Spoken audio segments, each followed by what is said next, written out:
ইতিমধ্যে নিভা দলুৰ বাইদেউ হাছিনা মমতাজ আৰু লগতে এই হাটবৰ পঞ্চায়তৰ এই অফিচত আপোনালোক যিসকল আই মাতৃ কৃষক ইয়াত উপস্থিত হৈছে সকলোকে আমি অসম কৃষি বিশ্ববিদ্যালয়ৰ তৰফৰ পৰা আপোনালোকক নমস্কাৰ জনাইছোঁ, আন্তৰিক অভিনন্দন জনাইছোঁ।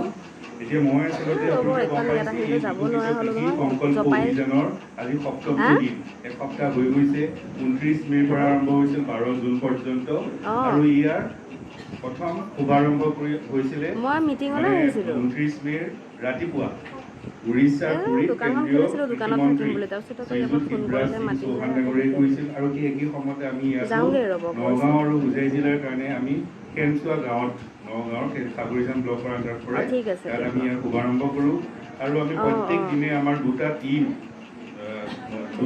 স্থানত কমপক্ষে ৮০০জন কৃষকৰ লগত পোনপটীয়াকৈ সম্পৰ্কত আহিছোঁ আৰু এই সূত্ৰে আজি আহি আমি আপোনালোক কলিয়াবৰ মহকুমাৰ অন্তৰ্গত এই হাটবৰ গাঁও পঞ্চায়তৰ এই সভাকক্ষত উপস্থিত হৈছোঁ। আপোনালোকক লগ পাই আমি উৎফুল্লিত হৈছোঁ, ভাল লাগিছে, আপোনালোকৰ সঁহাৰি দেখা পাই ভাল লাগিছে। এতিয়া কথাটো হ'ল যে এইটো খাৰিফকালীন শস্যসমূহৰ কাৰণে আমাৰ কৃষকসকল কেনেকৈ সাজু সেই বিষয়টোকে প্ৰধানকৈ গুৰুত্ব দিয়া হৈছে এই অভিযানটোত।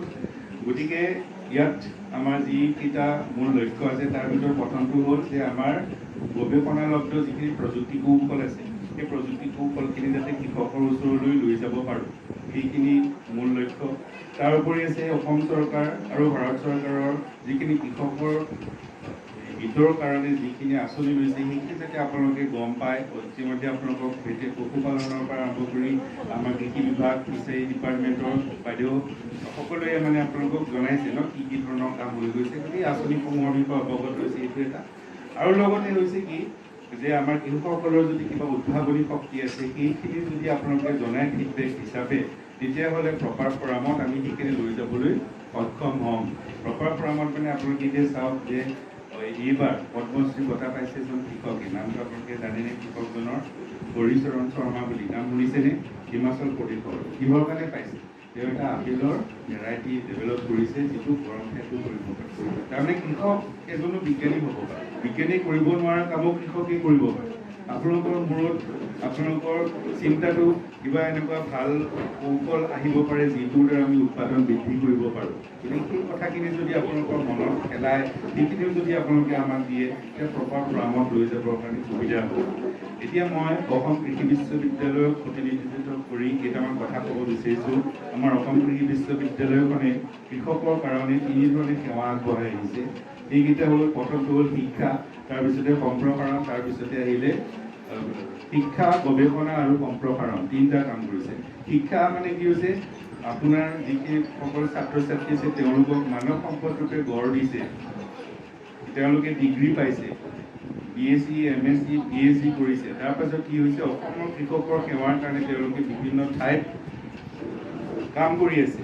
এতিয়া আপোনালোকৰ যিজন ভেটেৰিনেৰী অফিচাৰ তেওঁ এগ্ৰিকালচাৰ ইউনিভাৰ্চিটিতে পঢ়ি আহিছে, ঠিক সেইধৰণে বাইদেউসকল তেওঁলোকে এগ্ৰিকালচাৰতে পঢ়ি আকৌ কি কৰিছে আপোনালোকৰ সেৱা কৰিছে, নহয়নে?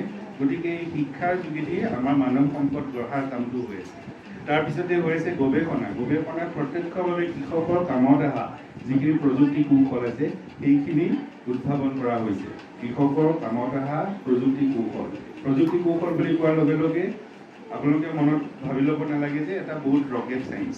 তাত আপোনাৰ এটা যদি ভাল বীজ উৎপাদন কৰি দিছে সেইটো এটা কৃষকৰ কামত আহিছে। আপোনালোকে জানে যে আমাৰ অসম কৃষি বিশ্ববিদ্যালয়ে যিটো ৰঞ্জিত নামৰ এটা ধান বহুত বছৰ আগতেই 1994 চনতেই উদ্ভাৱন কৰিছিল।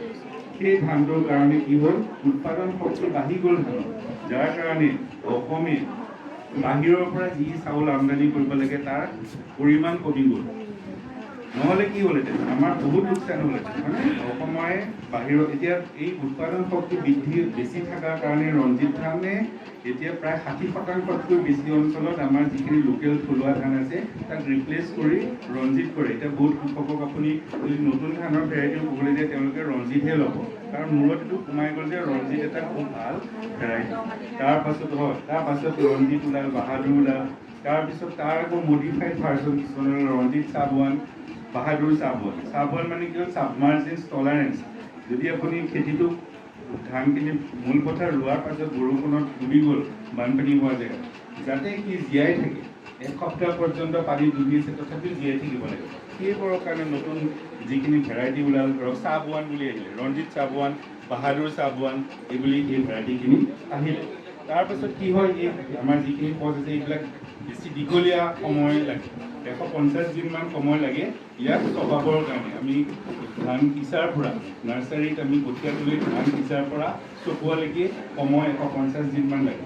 কিন্তু অসমৰ প্ৰেক্ষাপটত কি হয়, আমি যদি 2 গৰুকে খেতি কৰিবলৈ যাওঁ, ধানৰ পিছত যদি সৰিয়হ কৰিবলৈ যাওঁ, সৰিয়হৰ নগাঁৱৰ ক্ষেত্ৰত সেই মানে সৰিয়হ চপিওৱাৰ দিনটো হৈছে 15 নৱেম্বৰ। এতিয়া ধানটো যদি আমি নৱেম্বৰ লাষ্টতহে চপাব পাৰোঁ, 150 দিনীয়া কষ্টটো, তেতিয়াহ'লে দিগদাৰ হয়। গতিকে কৃষকৰ কামত অহা শ্বৰ্ট ডিউৰেশ্যনৰ ভেৰাইটি কিছুমান, নুমলী এটা ভেৰাইটি আমাৰ আছে, যিটো 130 দিনত আমি চপাব পাৰোঁ।